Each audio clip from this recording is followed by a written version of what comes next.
കാട്ടിലെ എല്ലാ മൃഗങ്ങൾക്കും ഫാൻസുകൾ വന്നാലും കഴുതപ്പുലികൾക്ക് ഫാൻസ് അസോസിയേഷൻ വരാൻ ഒരു സാധ്യതയുമില്ല.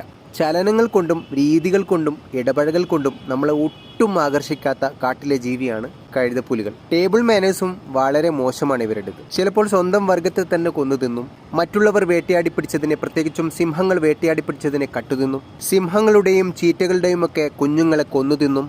അങ്ങനെ ഒരു മിനുക്കമില്ലാത്ത കുറേ പ്രവർത്തനങ്ങളുടെ കൂട്ടാണ് കഴുതപ്പുലികൾ. നന്നായി വേട്ട അറിയാവുന്നവരാണ് കഴുതപ്പുലികൾ. ഇരയെ ടാർഗറ്റ് ചെയ്താൽ 30 കിലോമീറ്റർ വരെ ഇരയെ പിന്തുടരുന്നവരാണിവർ. പലപ്പോഴും വിശന്ന മട്ടിലാണ് ഇവർ ജീവിക്കുക. കാരണം സ്വന്തമായി വേട്ടയാടൽ വളരെ കുറവ്. പക്ഷെ ഭക്ഷണം കിട്ടിയാൽ 14 കിലോ 15 കിലോ ഒക്കെ അകത്താക്കും.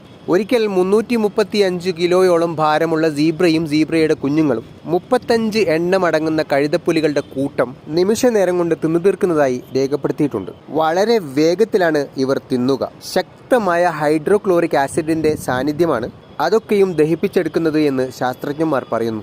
എന്നിരുന്നാലും വലിയ ഉപകാരികളാണ് പ്രകൃതിയിൽ ഇവർ. എല്ലാ അഴുക്കും ഭക്ഷിച്ച് പ്രകൃതിയെ ക്ലീനാക്കി നിർത്തുന്നതിൽ ഇവരുടെ പങ്ക് മികവുറ്റതാണ്. സമൂഹമായാണ് ഇവർ ജീവിക്കുന്നത്. 6 മാസം വരെ കുട്ടികൾക്ക് മുലപ്പാൽ മാത്രമാണ് ഭക്ഷണം. തുടർച്ചയായി 4 മണിക്കൂർ വരെയൊക്കെ ഇവർ കുഞ്ഞുങ്ങൾക്ക് മുലയൂട്ടും.